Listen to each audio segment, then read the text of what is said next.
नमस्कार। तो प्रिय विद्यार्थियों, आशा करता हूँ आपके जो बोर्ड एग्ज़ाम है उसके लिए अच्छी तैयारी आप कर रहे होंगे। आज जो अपना शब्द रूप में जो हरि शब्द है और इकारांत पुल्लिंग वाले शब्द है उनको देखेंगे। ये क्लास ना सिर्फ बोर्ड के विद्यार्थियों के लिए बल्कि कक्षा 6 से लेकर 12 तक किसी भी विद्यार्थी के लिए इम्पोर्टेंट होने वाली है, तो कृपया ध्यान से इसको देखिए। पिछले क्लास में हमने देखा था राम शब्द रूप, जो अकारांत थे उनको बनाना, और राम शब्द रूप के अनुसार ही हमने बालक शब्द, शिक्षक शब्द, अध्यापक, विद्यालय, हिमालय जैसे शब्द बनाना सीखे थे। आज हम देखेंगे हरि शब्द इकारांत पुल्लिंग। जो शब्द ईश से समाप्त होते हैं, ईश्वर के साथ जो शब्द पुल्लिंग शब्द समाप्त होते हैं, उन शब्दों के रूप किस प्रकार से संस्कृत भाषा में चलते हैं उनके रूप देखने वाले हैं। तो हरि शब्द है, ये जो हरि शब्द है इसी के अनुसार हम रवि, कवि, ऋषि आदि शब्दों के रूप भी बनाना सीखेंगे। तो चलिए सबसे पहले आज हरि शब्द रूप, किस प्रकार से हरि शब्द रूप को पहचानना है, किस प्रकार से वाक्यों में उनकी विभक्ति और वचन पहचानेंगे और ट्रिक के साथ इसको पढ़ने की कोशिश करें। हरि शब्द है वो किस रूप में चलता है एक बार देखते हैं। इसकी जो प्रथमा विभक्ति हरि शब्द की, हरि, हरि, हरि। द्वितीय विभक्ति हरिम, हरि, हरिम। तृतीय बनेगी हरिणा, हरिभ्याम, हरिभि। चतुर्थी हरे, हरिभ्याम, हरिभ्यः। पंचमी बनेगी हरे, हरिभ्याम, हरिभ्यः। षष्ठी बनेगी हरे, हरियो, हरिणाम। सप्तमी बनेगी हरो, हरियो, हरिषु। और संबोधन हे हरे, हे हरि, हे हरि। अब ये जो हरि शब्द है वो अगर आपने याद कर लिया, अगर हरि शब्द को आपने अच्छे से पढ़ लिया तो आप इसके साथ बहुत सारे शब्द बनाना सीख सकते हो। क्या क्या शब्द बनाना सीखोगे? कवि शब्द। कौन कौन से? कवि शब्द। एक आप रवि शब्द, कवि शब्द, रवि शब्द, मुनि शब्द, हरि शब्द। जितने भी जो पुल्लिंग शब्द है जो ईश्वर से समाप्त होते हैं, जो इकारांत होते हैं, उन सभी पुल्लिंग शब्दों के रूप इसी रूप में चलने वाले हैं। इसके बाद हम देखते हैं जो हरि शब्द है वो पढ़ने में बड़ा हार्ड है। आप लगता है कि भाई मेरे को ये संस्कृत का जो हरि शब्द है वो याद ही नहीं होता, कंफ्यूजन होता है। तो इसमें देखते हैं किस तरीके से बेस्ट तरीके से आपको याद हो जाए। हरि शब्द है, इसको किस प्रकार से हम अच्छे से याद कर पाए।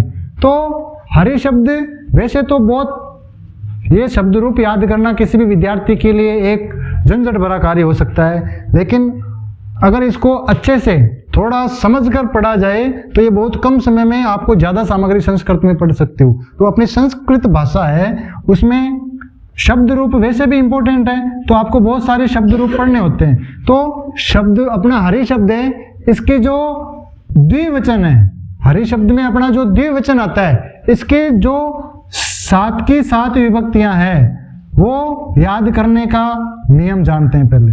तो इसका जो द्विवचन है, कौन सा? द्विवचन।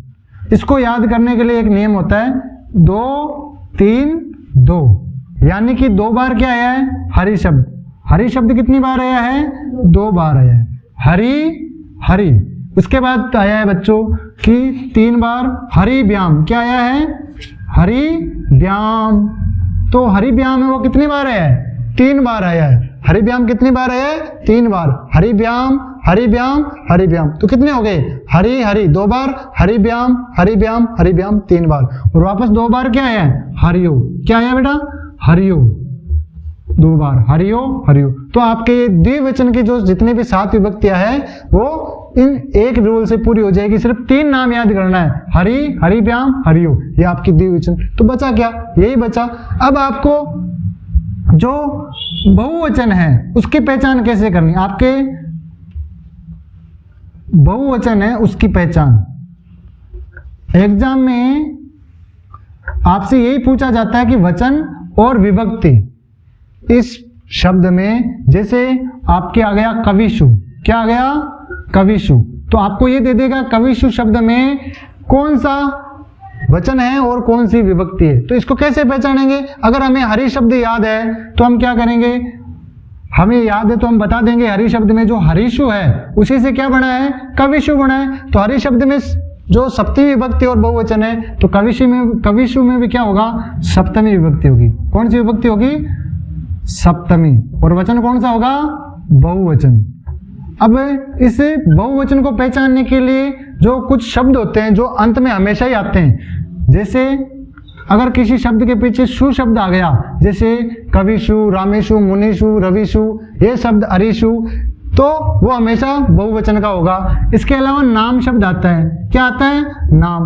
हालांकि या नाम आ जाएगा। क्या आ जाएगा? नाम। तो वो कौन सा होगा? बहुवचन का होगा। इसके अलावा भय आ जाता है या भी आ जाए तो ये शब्द किसके होने वाले हैं? बहुवचन के। तो ना सिर्फ हमें इन शब्द, रोको, ये बहुवचन शब्दों को पहचानने का ये तरीका है। तो बहुवचन और ये हरि, तो इसमें आपके 2 बार हरि भी आएगा। फिर हरीशु हरिनाम, ये राम शब्द की जैसे बनेगा, हर में ये से में रहेगा और सारों में हरे और हरिन, इनको विशेष रूप से पढ़ना है। और आपको ये जो है वो थोड़ा ध्यान से देखना है।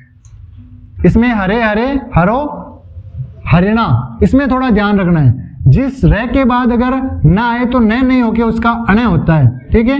लेकिन यहाँ पे जैसे कवि शब्द बनाएंगे तो कवि ना होगा। क्या होगा? कवि ना होगा।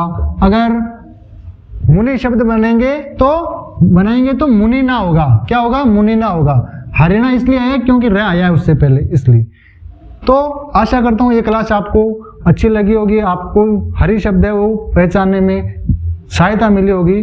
तो आप सभी से यही उम्मीद है कि आप अच्छी तैयारी करेंगे और आने वाले समय में जो संस्कृत के शब्द रूप है और अच्छे ज़्यादा से पढ़ सकेंगे। तो धन्यवाद। जय हिंद, जय भारत।